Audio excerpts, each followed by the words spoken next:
Hello friends, இது பார்த்தீங்கன்னா onion garlic இல்லாமல் நூடுல்ஸா பார்க்கும்போதே தம்ப்நெயில் பார்க்கும்போதே டிஃப்ரெண்ட்டாக இருக்குன்னு யோசிப்பீங்க. ஆமாங்க, நிஜமாலுமே ஆனியன் கார்லிக் இல்லாமல் தாங்க பண்ணியிருக்கேன்.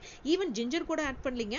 இப்போ பார்த்தீங்கன்னா எடுத்து வச்சிருக்கிற வெஜிடபிள்ஸில் ஒரு 4 டேபிள் ஸ்பூன் ஆயில், குக்கிங் ஆயிலை போட்டு அது கூட பார்த்தீங்கன்னா இந்த மாதிரி 1.5 table spoon pink salt add பண்ணியிருப்பேன். இதில் 1/2 டேபிள் ஸ்பூன் காமிச்சிருக்க மாட்டேன், ஏன்னா நானே வீடியோ எடுக்கிறனால தான் ஆஸ் யூஷுவல். இந்த உங்கள் நூடுல்ஸ் குவான்டிட்டிக்கு தகுந்த மாதிரி நீங்கள் வந்து பார்த்தீங்கன்னா ஆயிலில் போட்டு இதை நல்லா ஃப்ரை பண்ணிக்கோங்க. வேணும்னா கொஞ்சமாக தண்ணி தெளிச்சு மூடி வச்சு கூட நீங்கள் பாயில் பண்ணி எடுத்து வச்சுக்கலாம். கொஞ்சம் வந்து தண்ணி ஊற்றணும், நிறைய ஊற்றினீங்கன்னா சொத சொதன்னு ஆகிடும்.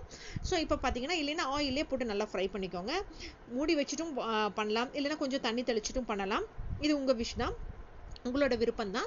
ஸோ இப்போ பார்த்தீங்கன்னா ஆயிலை நல்லா ஃப்ரை பண்ணிவிட்டேன், அதை கொஞ்சம் மூடி வச்சுருக்கேன்.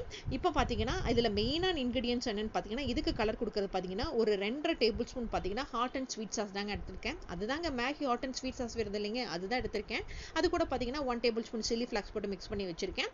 அப்பப்போ ஆஸ் யூஷுவல் பார்த்தீங்கன்னா இந்த வெஜிடபிள்ஸை போட்டு நான் நல்லா பெரிய கடாயில் போட்டு நல்லா ஃப்ரை பண்ணிக்கிறேன். இந்த மாதிரி நூடுல்ஸ் பண்ணுறதுக்கு பெரிய கடாயை ப்ரிஃபர் பண்ணிக்கோங்க, எடுத்து வச்சுக்கிட்டிங்கன்னா ஈஸியாக இருக்கும். அது போக சொல்ல மறந்துட்டேங்க, இந்த மிக்ஸ் ஃப்ளேவரோட பார்த்தீங்கன்னா 1 டேபிள் ஸ்பூன் வந்து ஒரேகனவும் ஆட் பண்ணியிருக்கேங்க. ஸோ இதெல்லாம் தான் வந்து மெயினாக ஆட் பண்ணுறேன், வேறு எதுவும் இல்லைங்க. ஸோ இப்போ பார்த்தீங்கன்னா நூடுல்ஸ் வந்து பாயில் பண்ணி எடுத்து வச்சுட்டேன். இது பார்த்தீங்கன்னா 7 to 8 மினிட்ஸ் வந்து ஆஸ் யூஷுவல் தண்ணி ஊற்றி உப்பு போட்டு எப்படி பண்ணுங்கிறது என்னோட டீட்டெயில் வீடியோவில் காமிச்சிருக்கேன். அது பிளேலிஸ்ட்டில் இருக்குது, நீங்கள் டைம் கிடச்சா அதையும் பாருங்கள். இப்போ பார்த்தீங்கன்னா நூடுல்ஸ் பாயில் ஆனதை போட்டதுக்கு அப்புறமா இந்த மெயின் 2 இன்க்ரீடியன்ஸ் தாங்க ஆட் பண்ணோம். ஸோ இந்த ஹாட் அண்ட் ஸ்வீட் சாஸில் ஆட் பண்ணியிருக்கிற அந்த சில்லி ஃப்ளாக்ஸ், அப்புறம் அந்த ஒரியகனோ, அப்புறம் பார்த்தீங்கன்னா சொல்ல மறந்துட்டேங்க, அப்புறம் அந்த டார்க் சோயா சாஸை ஆட் பண்ணேன். அது இதில் காமிச்சிருக்க மாட்டேன்னு நினைக்கிறேன். ஸோ அதையும் போட்டு தான் உங்களுக்கு இதோட மிக்ஸ் பண்ணி காட்டுறேன். இப்போ பார்த்தீங்கன்னா இதை நானே வீடியோ எடுக்கிறனால கொஞ்சம் மெதுவாக மிக்ஸ் பண்ணுறேன்.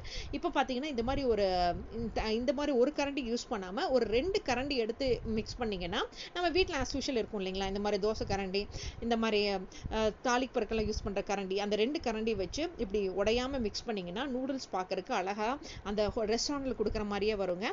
ஸோ இந்த மாதிரி தான் மிக்ஸ் பண்ணேன். இப்போ நான் சொன்ன அந்த சோயா சாஸையும் ஆட் பண்ணியிருக்கேங்க. இது டார்க் சோயா சாஸ் தான். இப்போ பாருங்கள், சூப்பராக ரெடி ஆயிடுச்சு பாருங்களேன்.